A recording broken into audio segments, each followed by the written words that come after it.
Holly Bellabono here, talking about corporate social responsibility leads us to think about the circular economy and the different methods that are now being proposed to handle the way we do commercialism differently. So we're going to talk about the circular economy and cradle to cradle. So in the past few decades, we have experienced, all of us, a very linear model of consumption and consumerism. Namely, it's a take, make, throw away economy, and it focuses on the idea of disposal. Personally, I hate the term disposable. I think it's incredibly misleading. I remember being a kid and my mom throwing away newspapers and me thinking, the term throw away, there is no away. It's going somewhere. You can't just put it in a bin and think that it's taken care of and it's not going to be a problem anymore. In this linear model, trash is simply placed somewhere where it can't be seen. It's still there, leaching toxic chemicals, destroying habitats, and waiting to prey on future generations who are going to have to seek a real solution. There is an alternative, thankfully, and it's growing in strength these days, moving away from a linear, so-called disposable method. It focuses on reuse. It's called the circular economy. Its premise is that products should not only be recycled, but they should be designed and manufactured in the first place planning for it to be disassembled for reuse, and that companies who produce products should be active in reclaiming those products to disassemble and repurpose the ingredients at the end of that product's so-called shelf life. This removes more trash from the cycle and instead perceives an ingredient as a long-term resource rather than a one-time use for something that is going to be thrown away, so-called.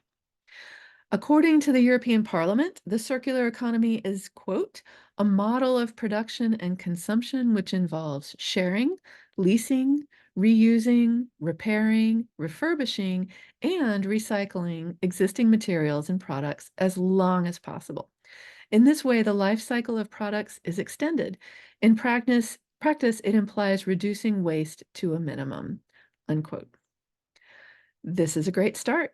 It does not address the wasteful crap that is manufactured every day as tchotchkes and souvenirs, trinkets, and plastic waste that never needed to be made in the first place. But it is a start, and it's a good foundation for new companies who wish to produce a new product because it gives them a benchmark for design and manufacture. Prepare for the end right at the beginning, this method tells them. Integrate the death of your product into its creation and be prepared as a company to take it back and put it to new use. In other words, we don't want any more landfills. And the circular economy is one strategy available to companies to help them achieve this goal.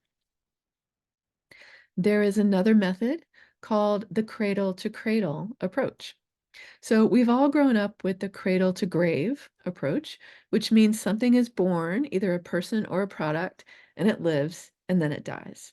It's a one-way street, a very linear process. In the commercial landscape, this is increasingly seen to be wasteful and a foolish use of limited resources.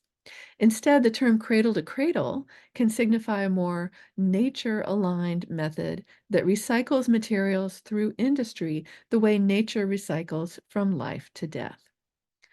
Originally coined by Swiss architect Walter Stahel in the 1970s as cradle to cradle, the phrase was copyrighted by McDonough Brongart Design Chemistry Consultants, and later it became a proprietary asset of the Cradle to Cradle Products Innovation Institute. Essentially, the term helps industries determine the impact of a product idea, conceptualize the most environmentally friendly way to craft the product so that it will be later reclaimable, and develop systems and processes to reclaim spent products to be reused in a loop. What did Stahel see that no other corporate leader was willing to? I believe he was willing to tell corporations that they must take responsibility for their products, pushing aside the notion of disposable and viewing Mother Nature as the ultimate instructor for whom there is no waste. These principles can be beacons for manufacturers in all markets, even those currently using toxic chemical ingredients, because companies can make decisions to change. They can decide that toxic chemicals have no place in a healthy ecosystem, in a healthy economy, and they can review their vendors, they can change vendors, and even, as Richard Branson has proven, develop their needed components in-house to better oversee the production process and maintain their strong values and ethics. As a natural and organic business consultant, I specialize in leading in-person retreats, workshops, and trainings and facilitations where executives and team members come together to identify and expand their core values and their purpose. To keep teams healthy and engaged, your company really has to invest in the ongoing process of exploring and identifying core values. And then to propel your company forward with both employee retention and customer love, you should consider implementing a meaningful purpose throughout. What does this look like? I can help you with assessments, trainings, and facilitation, online curriculum for ongoing support, human resources, and implementation that strengthen your team's unity. Give me a call to find out more.